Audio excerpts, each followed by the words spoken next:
My session 5 final video for this class. Sitting over there is my wife Jen, who's has a copy of the PowerPoint that I'll be going through, and um, let's get started. My presentation, if I can bring it up here, my presentation is a controversial one. It's on the Russian invasion of Ukraine, which happened on February the 24th of 2022. So just a little over a year ago, a year and some change. The By way of introduction, the a couple things I want to address is the difference in perception from how I see this war and how the mainstream media in the United States and the Western media in general has shaped it or presented it. Typically, if you read Newsweek, the New York Times, the Washington Post, the Washington Journal, it doesn't matter. They will basically tell you that this is a case of good versus evil. We're the good, Russia's the evil. Putin is something closer akin to Hitler than anything else, or Chairman Mao. That the invasion was a land grab, that it was a that it's Putin's imperialism, where he's trying to retake former Russian territory and absorb it through violence back into the motherland. And this whole thing is just about Putin slowly dying of cancer or something to that effect. And so before he dies, he wants to see Russia return to its former state of glory with all the territory it used to have when it was the Soviet Union. Now, I would say that none of those things are true, and that what we're being subjected to is an enormous amount of propaganda from all sides. By the way, I'm not saying Russians are just always telling the truth or anything, but the fact remains that the United States government, through the Pentagon, the Secretary of Defense, all of them are telling a narrative, a story that just isn't true. It's a fiction, and we'll get to that in a minute. But there's a couple things here that need to be defined just briefly before anyone who may not know anything about the conflict or about the war, before it can make sense to anyone. The first is NATO. What is NATO? NATO. NATO is an alliance of states with the United States as its head. We fund all the other states. England's in there, France, Germany, now Finland and Sweden. They are all part of this alliance, this Western alliance that was brought about in the in the 80s, to counter the Soviet Union, which was Russia when they were communist, and at that time they had control over huge amounts of territory in Russia, or excuse me, in Europe, and half of Germany. Yeah, and they controlled a lot of territory, and they were hardcore communists. And so we formed NATO to help contain the Soviet Union, which was Russia, both economically, militarily, in any way you could think of. It was like a bulwark of defense against Russia. Now, when the Soviet Union collapsed in the early 1990s, the president of Russia, his name was Gorbachev, negotiated the withdrawal of Russia back into the boundaries that we typically think of Russia today as. And part of that agreement, when the Soviet Union collapsed and they withdrew, he negotiated an agreement with NATO. And part of that agreement was that NATO would not expand eastward towards Russia, that they would not integrate or absorb any more countries that were close to the Russian border. Um, and this was something they agreed upon. Now, since then, NATO has only done just that. They've violated that agreement. We have. We brought Finland and Sweden into NATO, Poland, the Baltic states, Lithuania, and then to bring this to its point, we were talking about bringing Ukraine in. Now, Ukraine borders Russia, and Russia for years had been saying, you can't bring Ukraine into NATO because that would be a security threat to us, because NATO only exists. The only reason it ever was formed or it exists is to contain Russia. It's an anti-Russian alliance by definition. There's no other reason for its existence. And so bringing Ukraine into NATO would then constitute a threat because Ukraine borders Russia. Just briefly, there's a tiny country called Georgia, which also borders Russia. In 2008, had been trying to join NATO, and our representatives from NATO, the American side, the English side, we had flown to Georgia and said, "Hey, we're encouraging you to join us. Yes, join us here in NATO." Well, Russia said, "No, you can't do that. Georgia borders us. That's an existential. It's a security threat." Well, they did. They just kept going. Our side doubled down and said, "No, we want them to join." And well, what happened in 2008? Russia invaded Georgia, destroyed its military, destroyed its infrastructure, and left with the country just annihilated. And by definition, no country. One of the provisions or the requirements for joining NATO is that a country that does it. Um, Not be destabilized. And so Georgia couldn't join NATO for a long time. It's going to be a long time before they would qualify again. The same thing's happening with Ukraine. Now, moving on. Professor John J. Mearsheimer, he's a geopolitical scholar and is regarded as one of the finest out there today, by the way. He says on this that the quote, the taproot of the current crisis, which he's referring to the war that's going on right now, the taproot of the current crisis is NATO expansion and that's us, Washington's commitment to move Ukraine out of Moscow's orbit, Russia's orbit, and integrate it into the West. So he's saying that is the main cause of the issue, is that we want Ukraine away from Russia, any Russian influence, and in our orbit. We want them to basically work for us. Major Scott Ritter, who's a military expert. He was in the Marines, and he was a former UN weapons inspector in Iraq for some 20 years, said, and I quote, "Russia has been duped into believing there was a diplomatic solution to the violence that had broken out in the Donbass region of eastern Ukraine in the aftermath of the 2014 US-backed Maidan coup in Kiev." And what he's referring to with the Donbass is that's the eastern region of Ukraine where all the fighting is going on. That's where the Russians are right now, fighting the Ukrainians, trying to capture this region called the Donbass, which, by the way, are ethnically Russian people. The people living in the Donbass, even though it's within Ukrainian boundaries, are Russians. They speak Russian ethnically. They are Russian. Their heritage is Russian, and they've been fighting with Ukraine since 2014 and been calling out to Russia, saying, "Hey, we need your help," because the Ukrainians, who are funded by us, who are trained, their military has been trained by us, and all their weapons and bombs and everything comes directly from NATO, which is the United States, effectively, have been shelling the citizens in this Donbass region for many, many years. And there's American journalists like Patrick Lancaster and Eva Bartlett and Ira Gonzalez, who's a Chilean American journalist, who have been reporting on this for a long time, that the civilians there have been under direct attack from bombs and missiles and mortars from the Ukrainian troops. And these people just recently actually voted to join Russia. And so now Russia recognizes the Donbass as Russian territory. This is no longer, a piece of land in Ukraine that they've invaded. They're now defending the motherland. And so you begin to see that this is actually an enormously complex situation. It's not just this black and white good versus evil that our Western media tries to frame it as. And yeah, here's some notes on the Donbass here, but let me see.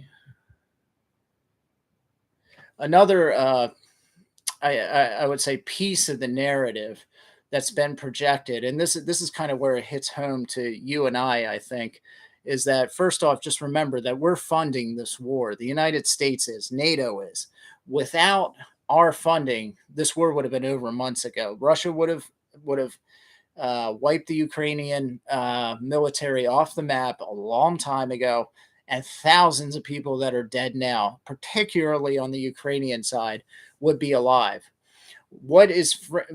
How this is framed is that we're defending Ukrainian democracy and sovereignty. Nothing of the kind is going on. Ukraine is not a democracy. Ukraine has outlawed President Zelensky has outlawed any media that disagrees with him. There's effectively it's basically not like Nazi Germany in the sense that there's just one state media now. And if anyone there steps out of line and says anything that's contrary to the perception that the Ukrainian government wants to give to its people, I mean, they jail the journalists. People just disappear. They have an entire list of journalists that they want killed. Scott Ritter's name's on there, the guy who I just quoted. That doesn't sound anything like it's starting to sound like the United States a little bit, but we're not anywhere near that bad. And so this idea that we're just fighting for another democracy is just ludicrous. They are not a democracy. They're an oligarchy, and they are considered one of I think the fourth most corrupt country internationally in the world. So, okay, this is, and yeah, there's that idea is ridiculous. And further, you have to be able to draw a distinction between the corrupt politicians, who I have no sympathy for in Ukraine, and the innocent civilians, and people who are the young men who are being, just think about your brother, your uncle, your father, who are being pulled off the streets in mass numbers and forced into the Ukrainian army, and then are being slaughtered on the front lines. I mean, if you read the Ukrainian accounts or listen to some of the videos that soldiers have posted, the average lifespan of a new recruit on the front lines in Ukraine right now in the Ukrainian army is about 4 hours. That's how fast they're dying there. I mean, there are estimates now, through groups that have looked at the Ukrainian morgues, the cemeteries, the hospitals, etc., and the missing people reports, what you would call irretrievable losses, and they're upwards of 150,000 killed and maybe some 300,000. You're looking at almost 500,000 casualties right now that the Ukrainians have suffered. That's 500,000 in a year. And there are some people that estimate it as way higher. So the Ukrainians are not winning this war. There's no way they can win this war.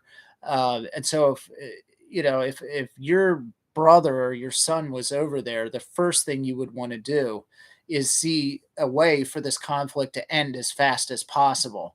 And given how complex the situation is, which I've outlined previously with what's going on in the Donbass, the Russian people that are living in the Donbass are being attacked by the Ukrainians. The relationship between NATO and Russia and Ukraine, it's a very complex situation. And in a moment, I'll explain how it's justified, from an American point of view, a kind of what would you and I do scenario. But given all that, if your brother or your husband or whatever, your friend was over there, you would want to see the conflict end as fast as possible, and especially with casualties as high as, I mean, one person killed is too many, but 150,000, 200 something thousand, I've heard estimates as high as 225,000 dead. You would want to see a negotiated end to this as quickly as possible. Colonel Douglas Macgregor, who's somebody I listen to on the war quite often, says, quote, Ukraine is losing its war with Russia. Ukraine's hospitals and morgues are filled to capacity with wounded and dying Ukrainian soldiers. And again, this is directly counter to the narrative that's being put out by our media that somehow Ukraine is winning, every 10,000 Russian soldiers die every minute, and all this ridiculous nonsense. It's just simply not true. The Ukrainians are suffering the overwhelming majority of the casualties, and that's the tragedy of this, is that we lie about it and lie about it and lie about why the war is happening and why all those people are dying. And in the meantime, we just keep giving them guns to keep the war going. So to bring it all home to you and I, imagine if the shoe were on the other foot. Imagine, for example, if China had formed an anti-American alliance with a number of other countries in the world, and had decided that, hey, I think Mexico and Canada should join that alliance. Not only should that they enjoy or join that alliance, but we're going to train Mexican and Canadian troops. We're going to train them. Excuse me. We're going to arm them. We're going to talk about possibly putting nuclear weapons on their soil, which the United States talked about doing with Ukraine. We're going to do all these things. And when the United States says, hey, that's a red line, you can't do that, we're going to thumb our nose at them. We're going to say, we don't care. There's Canada's a sovereign nation. Mexico's a sovereign nation.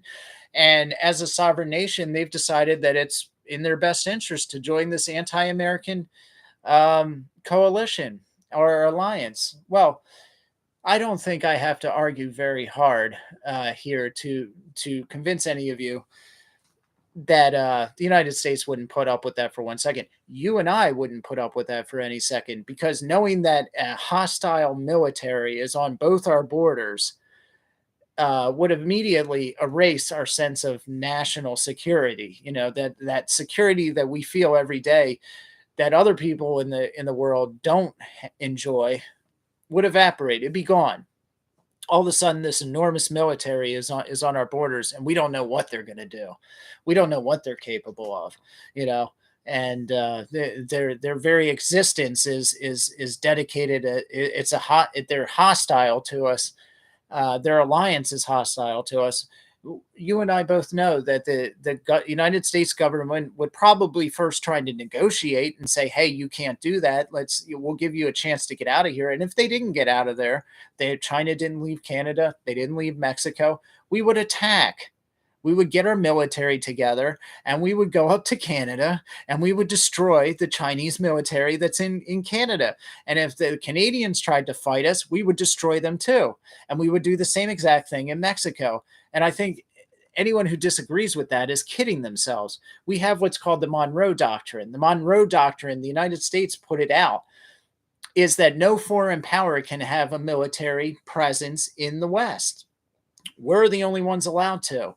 So it seems a little hypocritical to me that Russia or China wouldn't be allowed to negotiate with Canada and Mexico, but we can do that with Ukraine. Then it's good, because Russia's bad and we're good. You see, as you start, putting the shoe on the other foot and looking at it from different perspectives, how ludicrous this ridiculous sense of self-righteousness and exceptionalism that we've been inbred with, and our propaganda has kind of brainwashed us with this idea that if we do it, it's good. If Russia does it, it's bad. If China does it, it's bad. If England does it, it's good. That's all absurd nonsense. I'm not saying we're a bad country by definition, but we do lots of things in the world that if other people did them to us, we would bomb the living crap out of them like that. Don't forget, because Japan wouldn't surrender at the end of World War II, we dropped 2 nuclear bombs, not on their military, on their civilian cities. And the only people that died from those 2 nuclear bombs were civilians. So, but yet when Putin says, if Russia is directly threatened, I might use a nuke, we throw our hands up in horror. Yeah, we did the same thing in Japan, because we didn't want more American soldiers to die, so we nuked them. So in conclusion, just to wrap everything up, the narrative that we've been told in the American media, in the West in general, is that Putin is an imperialist. He's trying to recapture former Russian lands, all just to reclaim Russia's former glory. The attack on Ukraine is a land grab, and because of our ammunition and our support for this great democracy that Ukraine is, they're winning the war and defeating Russia. None of that is true. In summary, the Russians are winning the war. They've committed, by percentages, very little of their actual military power to Ukraine. Meanwhile, Ukraine has committed everything. A nation of 18 to 22 million people left now in Ukraine is never going to defeat a nation of 145 million. It's not going to happen. At a certain point, it's a matter of numbers. So that's not true. The idea that Putin's just grabbing land is also not true. If that were true, he would have declared total war on Ukraine, which he hasn't, by the way, and he would have already reached Kiev. He would have mobilized all his armies and just marched straight through. Instead, all the fighting is taking place in an area that voted to join Russia, the Donbass. Anyway, that's my video, my final video for this class, and I hope you enjoy it.